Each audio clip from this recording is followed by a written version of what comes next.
นี่ลูกเมาหมอลูกกระยานบ่ยานติบ่ยานเพิ่นซักยาติยาน บ่ยานเมาหมอก็ดีเอ้าเพิ่นเอายาให้กินก็ดีบ่ซักละยาเนาะกินยาเนาะโดยนั่นนี่เอ้าเออ คอแดงอักเสบเลย โคแดงเนาะ คอในเอโก้บางก้อน ไปนะครูดอยเอาลูกไปเด้อเอาไปเอโกบ่ มาพี่นั่นก็ได้อยู่นิทานเนอะ นี่ลูกอยู่ในฐานนะ โอ้กี่ม้วนเลย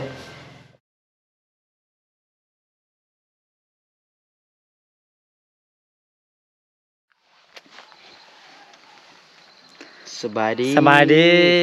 พ่อแม่พี่น้องเนาะยินดีต้อนรับทุกท่านบ่ว่าจะอยู่ในประเทศต่างประเทศเนาะบาลีก็ขอต้อนรับเข้าสู่ช่องของบาลีอีกคือเก่าคือเดิม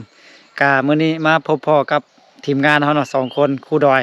แล้วก็ทางบาลีเนาะแต่ว่าครูคิวหั่นกลับไปบ้านแล้วเนาะ โดย พอดีว่าบ้านของครูคิวอยู่ห่างจาก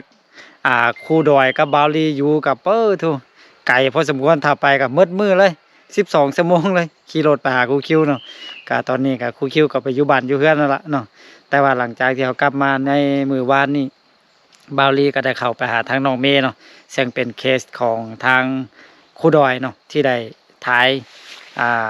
วิดีโอลงไปเนาะแล้วก็มีผู้ใหญ่ใจบุญเห็นเพิ่นก็เลยว่าติดต่อมาทางบาลีเนาะแล้วก็ให้บาลีพาน้องเมย์ไปห้องหมอเนาะ โดย ก็ความจริงบาลีก็ได้ไปถามทางเอื้อยหวมเนาะผู้ที่น้องเมย์อยู่นํน่ะ โดย อาการก็ดีขึ้น โดย แต่ว่าเพื่อความสบายใจเนาะคุณดอยเนาะ โดย เอาก็พาน้องไปเช็คคืนอีกเทื่อนึงให้เพิ่นไปเอ็กโกไปหยังได้เนาะแล้วก็ต่างพาน้องเข้าในเมืองแล้วก็ไปเบิ่งซื้อเครื่องซื้อของให้น้องตื่มเนาะส่วนว่ารายละเอียดต้นสาเหตุต้นสิว่าอะไรครูดอยต้นเรื่องน่ะไปเบิ่งทั้งสองครูดอยเนาะ โดย น่าจะละเอียดที่สุดเนาะพ่อแม่พี่น้องเนาะก็โอเคสำหรับคลิปนี้ก็จะพากันเข้าไปพาน้องเมย์ไปห้องหมอเนาะโอเคพ่อแม่พี่น้องเป็นเอาใดก็เข้าไปติดตามรับชมไปให้กำลังใจนำกันเนาะโอเคพ่อแม่พี่น้องตอนนี้เฮาก็มาฮอดเฮือนน้องเมย์เป็นทีเรียบร้อยอันใดก็ เอาว่าจะเมื่อน้ำเด้อ ก็เมื่อเอา วัดสักเด้ก็ไอ้คือกันนวลน้ำกันไอ้ทั้งช่อง ช่วยกันเมื่อเอา เออ สบายดี เออ สบายดี สวัสดี เมย์สบายดี สบายดี นางสบายดี สบายดี ผู้ใดอันนี้น่ะ นี่ก็ไอ้คือกันนวลน้ำไม่มีนี่ น่ะนอนน้ำกัน ไอ้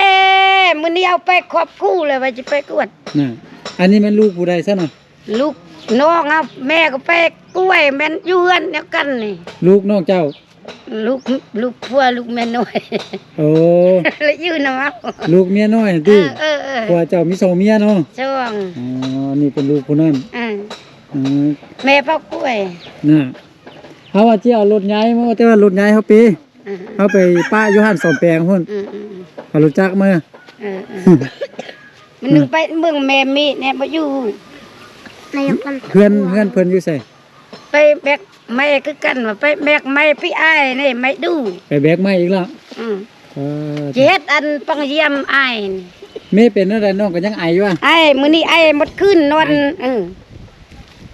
เอาไปครอบคู่แล้วสิไป ไปขอบเพิ่นเอาติ ครอบแล้ว ขอบตอนเช้าเนาะ ครอบตอนเช้า ตอนสายก็มาเข้าเฮียนเต็มเนาะ ตอนช่วยมา อ๋อกินข้าวแล้วที่พากัน กิน ข้า แล้ว กินแล้ว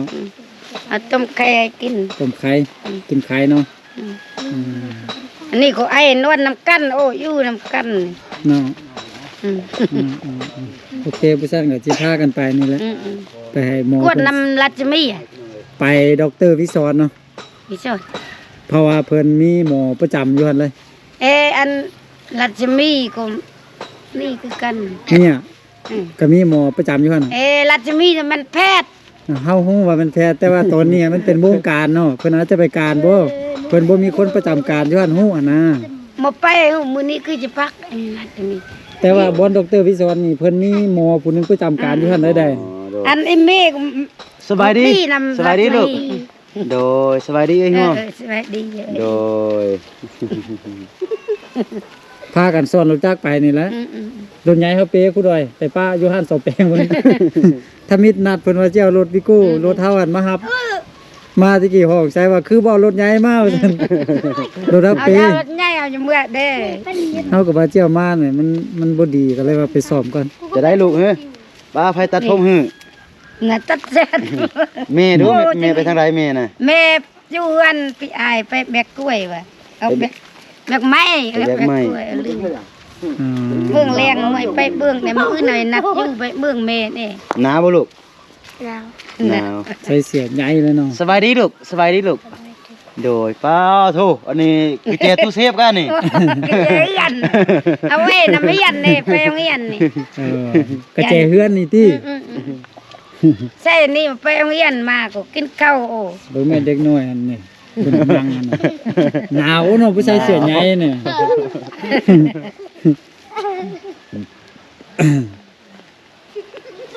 เยอะพากันไป ไป โดย เนาะ โดย จ้ากุด โอเคเนาะพ่อแม่พี่น้องตอนนี้เฮาก็เข้ามาฮอดในเมืองเป็นที่เรียบร้อยเนาะคุณดอยเนาะ โดย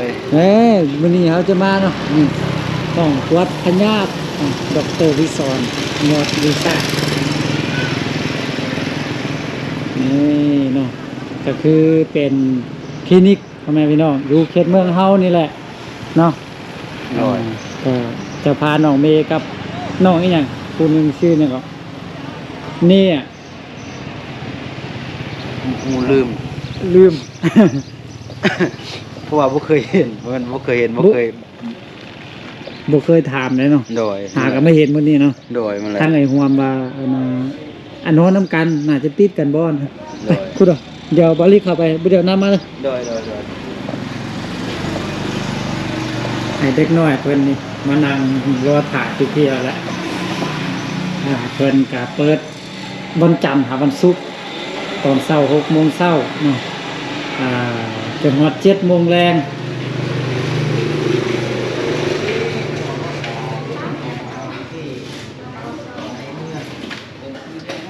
เป็นอะไรแม่หนาวบ่ เรา หนาวผู้นี้ชื่อหยังว่าอายลืมเนาะ สิ่งนั้นดี นางดีนางดี แม่นะแม่บ่แม่บ้านอะไรฮะ ดี นางเดโอ้นางเด แล้วบ่พอดีเอามาฮอดหมองที่เรียบร้อยนะสบายดีโอ้นี่สาวหมองงามๆพ่อแม่พี่น้อง เดี๋ยว นั่นเป็นจังได บ่เดี๋ยวอันน่ะถ้าครูดอยมาบอกหมอเพิ่นได้ให้ครูดอยบอกคนละเอียดนะ โดย เพราะว่าครูดอยเป็นผู้พามาตั้งแต่ตอนทมิตนี่ กับผู้นี้นี่เป็นมัดเป็นไอแล้วก็เรียกว่าเป็นตลอดน่ะเป็นนึงดีบ่นึงเป็นน่ะ ตอนนั้นไปกวดนี่ปอดอักเสบ นั่นแหละเพราะว่าเป็นปอดอักเสบแล้วก็เดี๋ยวนี้อยากให้ทานหมอนก็คือกวดละเอียดเลยนะผู้นี้ก็ตัวนี้ก็กวดตัวนี้ก็กวดแบบทั่วไปก็ได้อันนี้นะแต่ว่าผู้นี้นี่จะกวดแบบละเอียดเลยดีแท้นี่ให้กวดภายในเลยน่ะเนาะ โดยแล้วอันเฮาเอโกอีกหยังก็ได้ที่ยินเอโกเบิ่งอันน่ะ โกแล้วก็ให้ ว่าก วด ปอ ภา ด ยในจืม ปอดยังอักเสบอยู่บ่หรือว่าอันใดนั่น นั่นแหละ แต่ว่าอาการน้องก็ดีขึ้นถ้าเทียบจากเมื่อก่อน แต่ว่าเฮาอยากมากวดคืนให้มันละเอียดนะแต่ว่าบ่อยากให้มันเป็นตื้มหั้นน่ะผ่านมาก็2มือดี4มันเป็นน่ะ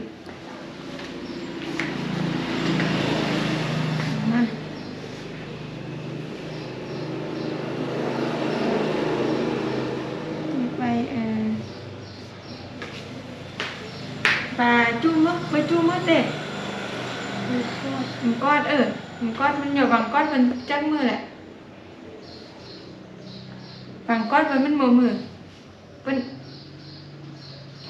เข้าใจอ่ะ แม่บอกหมอแม่ว่าอันเน่หั่นเป็นไอได้จักมือแล้ว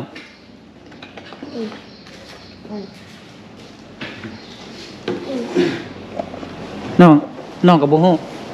เนี่ย บ่ฮู้ว่าเน่เป็นไอจักมือน่ะ บ่ บ่ฮู้เน่นี่ปากอยู่แต่ว่าเม่นี่ปากแต่ว่าเน่บ่ค่อยปากปานใด คุณนี่สื่อ เน่ เมอันนี้เลย เม เมเม นี่มี แต่ว่านี่กวดแบบธรรมดาก็ได้อันนี้นะ เป็นอย่างนี้เขาจะว่าเป็นไอนี่นะเป็นไอเล็กๆน้อยๆนี่นะ นั่นแหละ เรียกว่าแล้วก็บ่งยาให้ โดย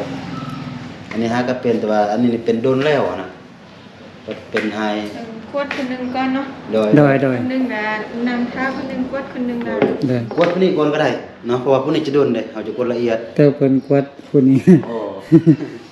บ่เป็นหยังกวดผู้ใดกวดก็ได้น้ำหนักจักกิโลกูด้วยอ๋อ75โอ้ความตุ้ยของกูด้วยเนาะ หน่อยมะเพ็ดขี้หนูหน่อยแน่น บาลีก็จะ55กิโลได้ เบิ่งสั่ง55กิโล เบิ่งเบาลีพี่น้อง โอ้ย เนาะ จ่อยพ่อแม่พี่น้องคนรักษาหุ่นโอ้56แล้วนี่ 56เนาะ น้ำหนักเพิ่มโลนึงโอ้ยแสดงว่ามีแนวโน้มที่ดีขึ้น ว้าโถเจ็ดจะได้เนาะ ใจขนาด ภูมิใจถ้าเฮานี่น้ำหนัก60โลนี่ถือว่าปกติแล้ว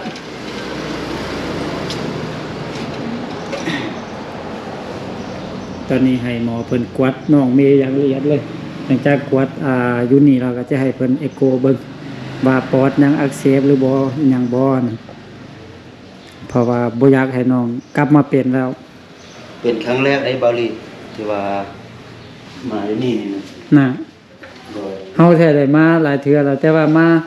เอาคนมากวดมันถ่ายคลิปเป็นเทื่อหนึงบ่ฮู้ว่าเพิ่นชื่อครับบ่ อ๋อ จื้ออยู่เนาะ เวทีอันที่ โดยนั่นแหละเอาไอทีมากวดเทื่อหนึง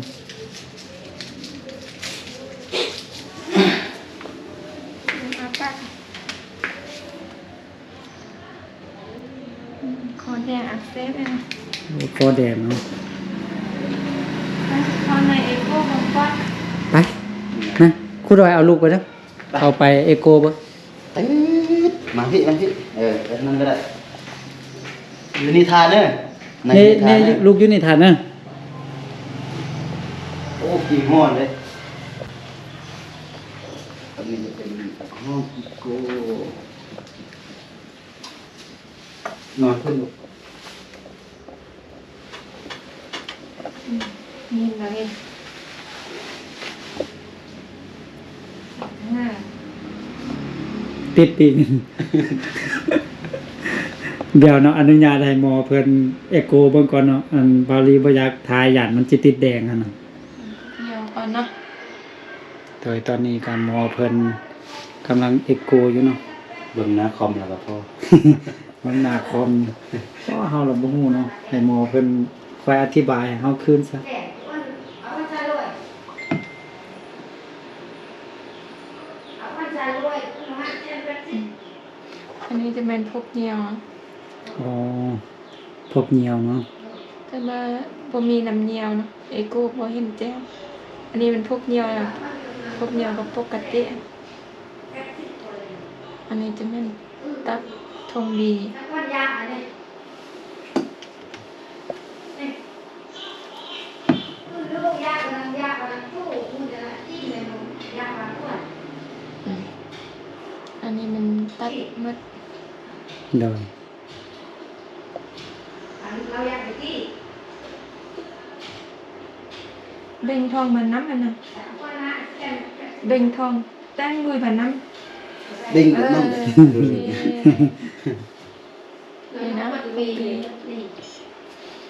พี่อ้วนนี่ไหนมันนักอ้วนมีเรานี่ ปกติ ทงดีอันนั้น โอ้ตัวนี้เห็นบ่ บ่ฮู้คือกันนี่ ลำตะปอด เดี๋ยวหมอเพิ่นคอยอธิบายเอาคืน นี่ละนิดนี่นี่ นางเส้นลงกุ๊บบ้างสิ่งกุ๊บนางพลังเด้อยัดมาไอ้แก มักกะลังไงสักเดือดยามันปวด เบิ่งเซ็ตทุกอย่าง เซ็ก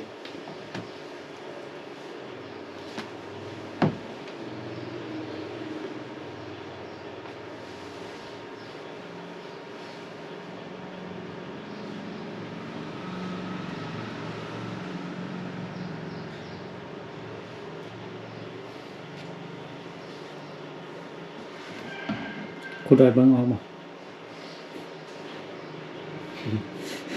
อันนี้กำลัง อืม กำลังกับปกติเนาะ ปก หลั ติ งลือตึกปอดเหมือนกันมีไอ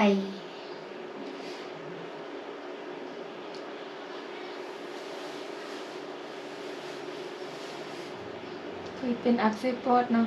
เบื่อ มีไปยังหมอบอกว่าเจ็บปวด นี่นะให้ร่างกายปกติอ่ะ ปวดนางเนะนะนะไอคือกัน อันนั้นก็กวดคือกันกวดคนนี้แล้วล่ะค่ะกวดคนนั้น ปวดธรรมดาสิปวดนี่ คนสิคนก็ได้เดี๋ยวเพิ่นกวดให้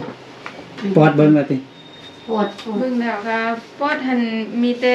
เอโกหันก็เห็นปอดกับอันนั้น แต่ว่าอันปอดนี่เฮาอยากฟังมันอักเสบบ่มีแต่ อ๋อ ฟัง โดย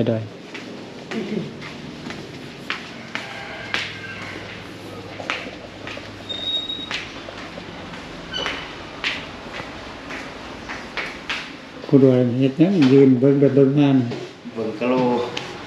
กะโหลบ่ซื้อกัน บ่สิว้าวเด้อสังเกตดีปานนั้นเนาะ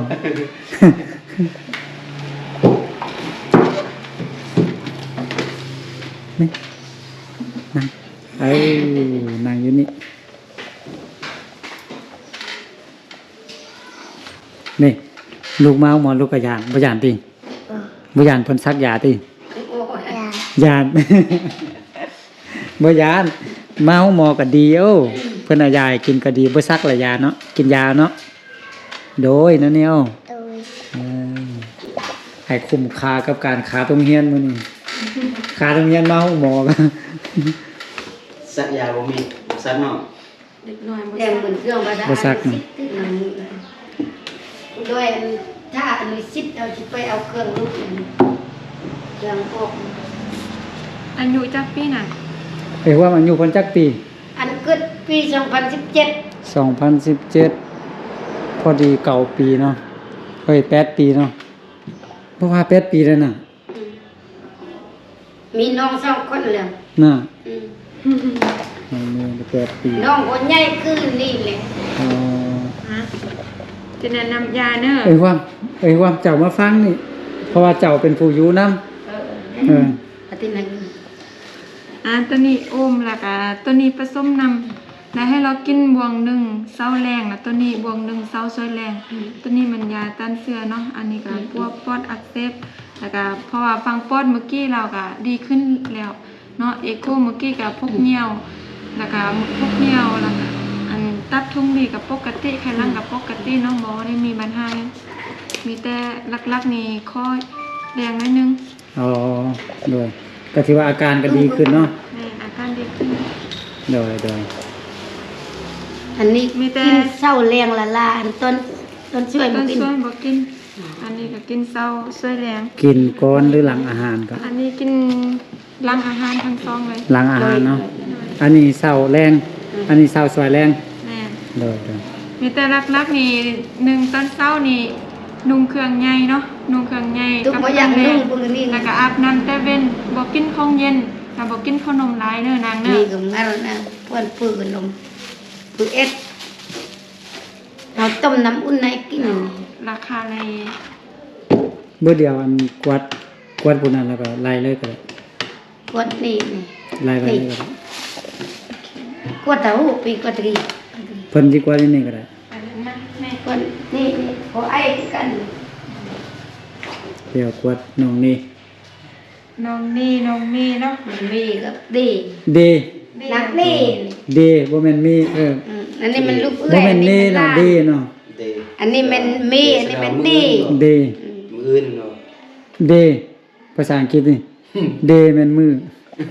มื้อเนาะ นี่มีใช่ทุกอย่าง ชื่อเลยนางมื้อ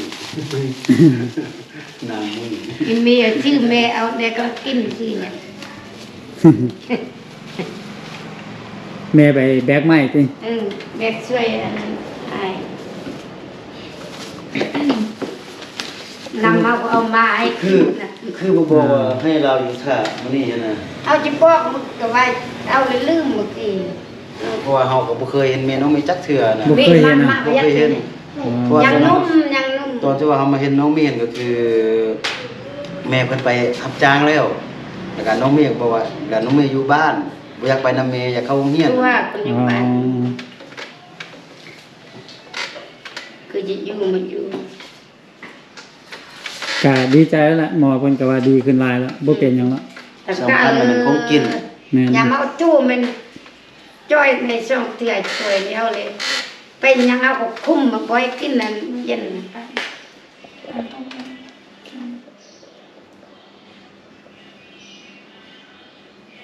อันนั้นเอ็กซิลีเนี่ย ก็แดง ไอ้นอนกันแล้วก็ติดกัน อุณหภูมิปกติ อย่างนั้นนะทอดเสื้อ อากาศหนาวได้ช่วงนี้เนาะคุณดอยเนาะ โดยมันละ 2-3 มื้อนี่แหละอากาศลมแล้วก็บ่มี เฮา แดด เป็นไข้เมื่อวานก็ไปโรงหมอคือกัน เนาะ ขี่รถมาหนาวมาฮอดพี่เงินไอ้ฮักเป็นไข้เลย บ่สร้างลูกเลย แม่ให้หมอเพิ่นกวาดให้ ปวดเมื่อวานล่ะ กลางวันล่ะกวาดตื่นก็ได้ กินยาถ้าหมดแล้วก็ยังบ่ดีค่อยมาหาหมอตื่น ต้นเยี่ยมแร บ่ ง กวาดตื่นมาดับเบิล ตู้ เล เรี ย ยงเรียงตู้เรียง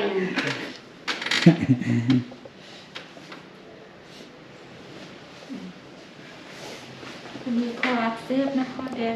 คอแดงเนาะ มาเจ็บกัน ปลาเปอร์เซรมายังมือเสื่อมอ่ะปลาเปอร์บาดเรายังมือเสื่อมเป็น นายช่างฉันมาน่ะเป็นมามือตุ้งกดปล่อยกดไอ้ ต่างอันขี้กระเทอะ อากี้คือ เป็นไอแล้วก็มีขี้กระเทอเนาะ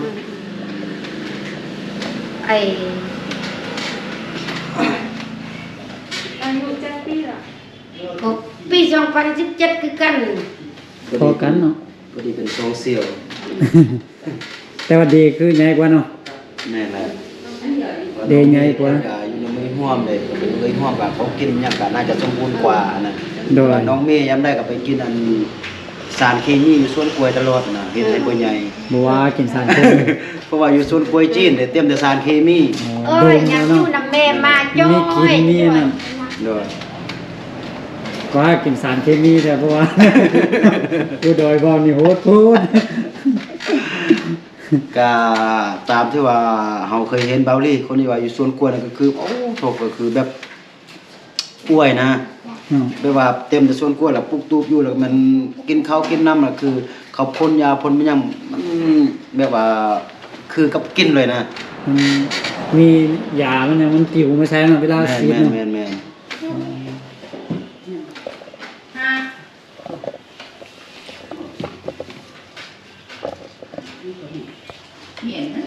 ได้ยา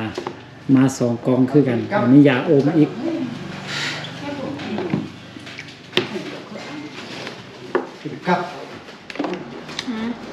อันนี้ก็คือกันเนอร์อันนี้ผสมน้ำแล้วให้เรากินบวงหนึ่งเศร้าแรงแล้วตัวนี้กับบวง ส้มน้ำมันน้ำเย็น น้ำธรรมดาน้ำดื่มเฮากินเข้าไปหัวเสื้ออันนี้ก็วิตามินซีอมใครคอซุ่มซื่นนะหลัก เมื่อกี้ก็อุ้มกองอันลีซื้อไว้ โดย อุ้มถึง2คน โดย แต่หลักๆแนะนำก็คือกันเนาะมีแต่บ่ให้กินของเย็นบ่ให้กินเค็มบ่ให้กินเผ็ดแล้วบ่ให้กินขนมลายเนาะแล้วก็กินน้ำอุ่นก็ได้ยามเช้าตอนเช้าตอนแรงก็นุ่งเสื้อใหญ่เพราะว่าอากาศหนาวอักเสบปอดเด้ช่วงนี้เด็กน้อยก็อักเสบปอดหลายคนเนาะ อากาศร้อนเด้แล้วก็มีขี้ฝุ่นเด้ มันผสมน้ำด้วย เนาะ ตอนนี้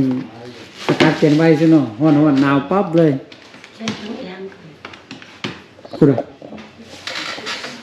อยู่กินเช้าช่วยเรียนกัน อันนี้ซอสแรงแมนแต่ตัวนี้มีกินซอสแรงอันนี้มันมีน้ำแบบนี้อันนี้มันมีน้ำแบบนี้มีแต่เอาไปใส่ใส่แล้วก็เอาไปเลย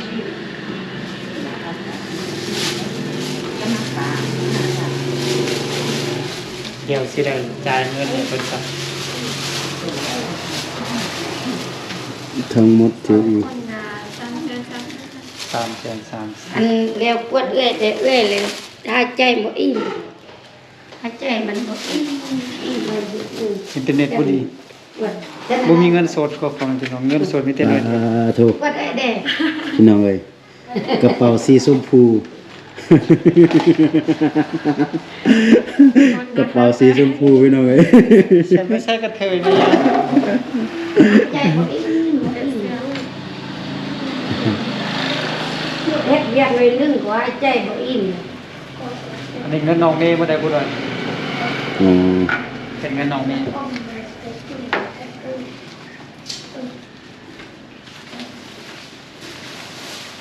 หายใจบ่อิ่มทั้งหมด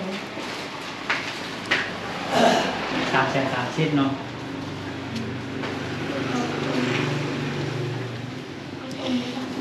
เอาลืมกระเป๋าแล้ว โอ้ลืมกระเป๋า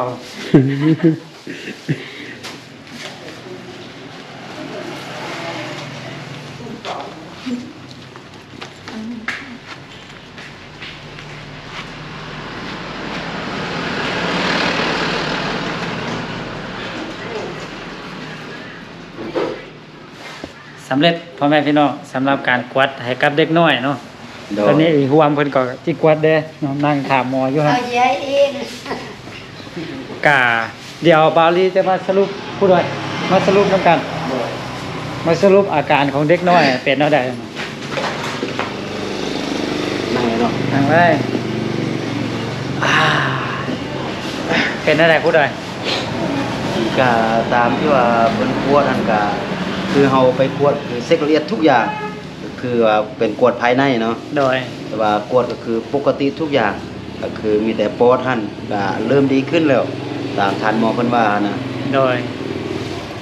ก็ดีใจเนาะ โดย ที่ว่าน้องเมย์มีอาการดีขึ้นพ่อแม่พี่น้องเพราะว่าที่ช่วงผ่านมาครูดอยอันได้ส่งเงินมาให้ทางเอ้ยฮวมเนาะ โดย เพิ่นก็ไปห้องหมอไปกินยุกกินยานี่แหละเนาะแต่ว่าจากนี้ไปเขาก็มาเช็คเบิ่งแล้วก็จากนี้ต่อไปเขาคอยเบิ่งคอยแย่งกันต่อไปนะครูดอยนะ โดย ว่าอาการน้องจะเป็นเท่าใด โดยจะเบิ่งแบบว่าไปแต่ละระยะ